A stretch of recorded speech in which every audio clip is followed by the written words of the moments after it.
Lancer Tactical's got some new tricks up their sleeve in this episode of the Gear Guide.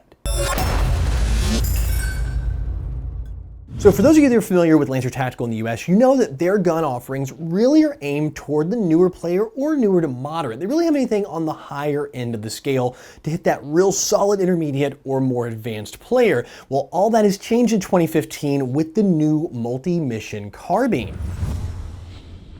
So like I said, the Lone X MMC or Multi Mission Carbine is virtually a full polymer gun. And don't let the word polymer discourage you here, because this is a really high quality plastic they're using. The exceptions in the case, which is probably easier for me to tell you what's not made of plastic, are the barrel, the charging handle, the dust cover, the buffer tube, and the trigger. And that's about it. Even the sights, the body, and the rails, and the stock are all made of the polymer, and the grip as well. And like I said, in this version, it's a 14.5-inch metal outer barrel, and you do have a plastic flash hider with 14mm counterclockwise threads up underneath. Outside of it, they went a little different on the rail though, because it is polymer, and there's typically a little give when you're working on polymer guns with the rail, the way it meets the body. They've actually opted for a kind of integrated rail system, which used to be like the S-System guns, if you guys are familiar with those from years back, where the rail actually continues across the top and then bolts not only here around the barrel nut, but also across the upper receiver. So that actually gives you a lot of rigidity and a lot of strength in here, but because it's skeletonized and open, it's still very lightweight. That plastic lends to a very light front end, even with the metal barrel, and makes this a great gun for players who may not have the arm strength or who are doing a lot of CQB and need to be whipping their barrel around quite a bit.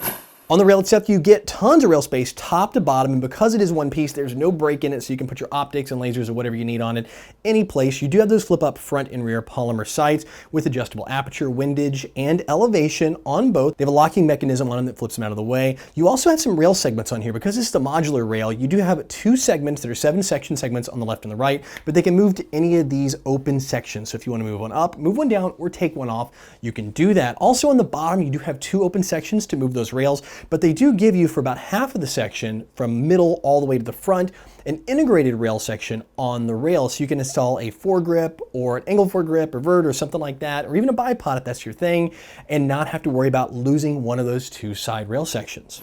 The receiver has modern styling, a lot of little details in it, and does have a subtle Lancer Tactical logo embossed here on the left-hand side. The right side is totally clean. There's actually no serial number on the gun. On the body, you're actually going to find that etched into the buffer tube, which is an interesting place to put it. I think they opted for that because it was metal. They could put their unique serial, and you'll find it right here on the left-hand side if you open the retractable stock.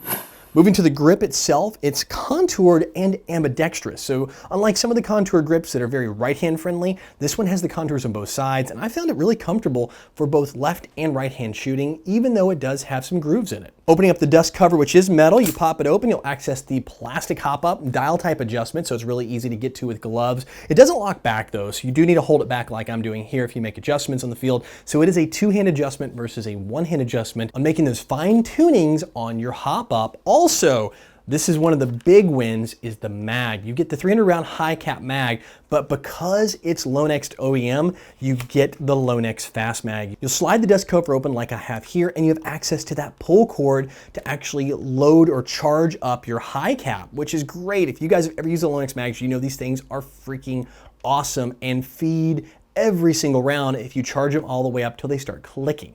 And rounding out everything, of course, the battery's stored here in the stock, inside of the crane stock. You either pop the rubber butt pad off or take the stock off to get to it, and you'll find the fuse inside there as well. So looking at the internals, it's all Lone X, and that's a full metal mech box. So no polymer in there. I know I was talking a lot about polymer earlier on, but under the hood, it's all metal. And like I said, it's all Lone X. And if you guys know Lone X, they're really high up there on the parts quality chain, so I would have no worries running this thing really hard. In fact, you'll get some good surprises when we get to the chrono test. And I'll tell you right now, the motor here has plenty of oomph if you guys want to go crazy with the upgrades on this gun. So taking this thing to the chronos, where we saw a big surprise. This thing was hitting hard. We're talking 410 and sometimes a little over 410 on a 0.20 gram BB on the Chrono test. And I'll tell you right now, that's gonna be a little above most field limits here in the US. I think being about 10 over this spring should settle back down to 400. You shouldn't have any trouble after a little bit of use, but just be mindful if you're gonna pick up this gun that you might have to let that spring die a little bit. So kind of do a little target shoot in the backyard and let things kind of settle out to get it back down to field limits. Also, rate of fire is pretty good. We saw in the low teens on a 7.4 LiPo and then the high teens with an 11.1. So you're gonna be pretty competitive with most of the AEGs out there in the top tier range on the battlefield. So guys, if you're looking for something in that under $200 price category, in fact, this thing clocks in at $185, so it's a pretty darn good value for what it is.